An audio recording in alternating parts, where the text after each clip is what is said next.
How to verify Facebook page? Hi everyone, this is Max. I hope you are doing great, so let's start without wasting time. First of all, open up your Facebook application. Now at the top right corner, tap on the three lines.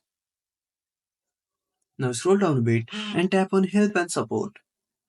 Now go to Help Center. Now tap on the search bar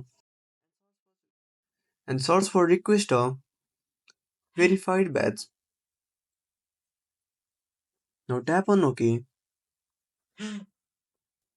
Now open up the first option.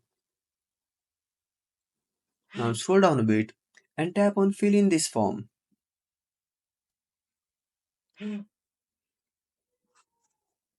Now under What are you verifying? Select Page. Now fill up the details and tap on Send. So that's it. If you found this video helpful, smash that like button and subscribe our channel for more awesome content. Have a warning question or want to suggest a topic? Drop down a comment below. This is Max signing off until next time.